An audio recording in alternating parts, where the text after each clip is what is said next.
We know that NVIDIA and Oracle are coming and joining your industry group at the moment, hoping that you'll help navigate a policy quandary that's upon us right now. Ultimately, they don't want the AI diffusion rule. Why is it a bad thing, Jason? Well, it's a good concept, and the execution is enormously complex. As you noted, this was a rule that was adopted in the waning days of the Biden administration. And under normal circumstances, our communication to the Trump administration would be that Biden administration rules need to be rethought and redone, and this is one of those examples. The challenge here is that the concept of denying the Chinese Communist Party and the Chinese army access to the latest generation of AI technology from American companies, well, that's a good idea. It's a national security issue, and we want to do it in the right way.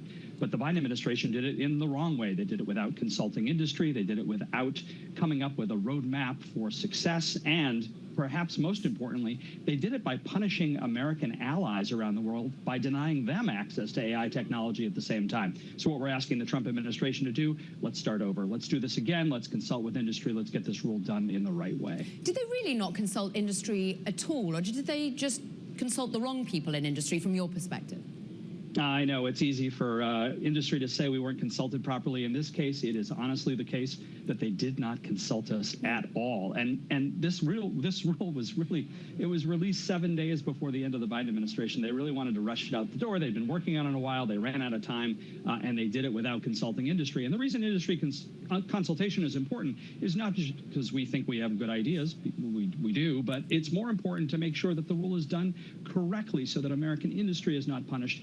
And the most important goal of ensuring that America continues to dominate AI worldwide, which is a key tenet of the Trump administration, that's what we want to make sure happens when the rule is redone.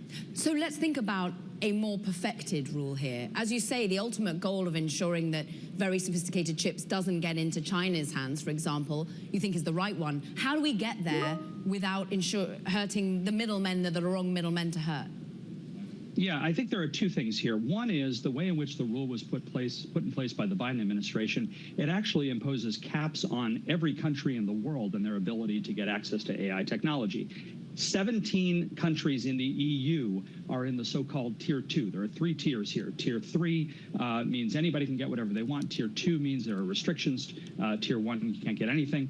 Tier 2 for 17 countries in the EU means they're capped on their ability to buy AI technology from the U.S. Why? Not because we're worried about them, but because we're worried about enforcement mechanisms. So what the Trump administration can do is work and negotiate with our allies around the world to make sure those enforcement mechanisms are in place to deny the Chinese Communist Party access to this technology. That's the first thing I think is important. The second thing I think is important, and again, this is why industry consultation is important, is China is a market that is huge. It's 1.5 billion people.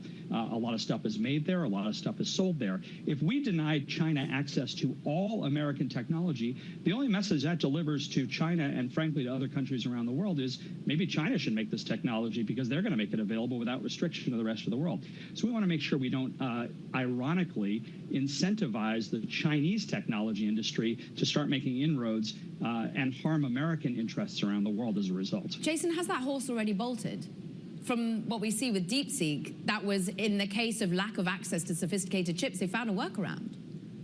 Well, they did, and I think there are a lot of questions about DeepSeek and just how well it was put together, how functional it is, and whether it was programmed in part with American technology. And we'll see more about that going forward. But I think there's no question that U.S. technology isn't dominant and doesn't continue to be dominant.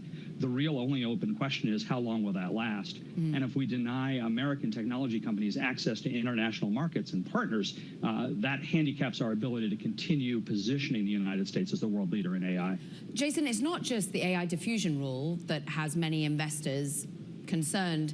It's also just tariffs, more bluntly, coming in as a weapon. We've just seen what's being, I think we've just got some breaking news that I want to go to, that President Trump and indeed now the leader of Canada, Carney, have agreed to meet after Canada's election where Mark Carney is now the leader. So just a bit of breaking news there from the geopolitical front with Trump and Carney meeting, Jason. And this is to do with that very thing of tariffs. At the moment, we've seen how autos have been in the eye of the storm when it comes to Canadian tariffs, when it comes to Mexican tariffs. But we understand that semiconductors are going to be coming into place when we think of Liberation Day in early April. How much is that a fixation of the market? Well, the president has suggested that semiconductors perhaps won't be subject to tariffs. And I think this raises the broader question of certainty for business. That's what business needs. It needs certainty. And we're only, 9 weeks into the Trump administration. A lot has happened.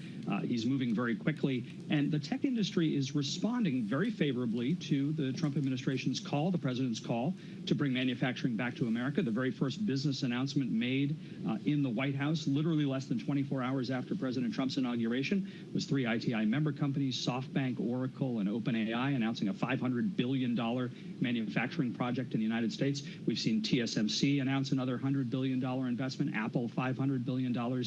Even international companies, Siemens and Schneider Electric have announced multi-$100 million investments just in the last few days. So it is happening. The tech industry, really more than any other industry, is responding to the president's call.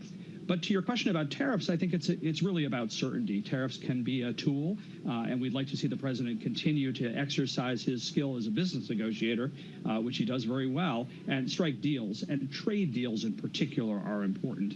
Tariffs are a path to trade deals. The president, during his first administration, did a terrific job of entering into trade deals around the world with China, with Mexico, with Canada, with Japan, and others. We'd like to see those trade deal negotiations move forward and replace the need for tariffs so we can have that business certainty and access to U.S. markets and international markets that American companies need.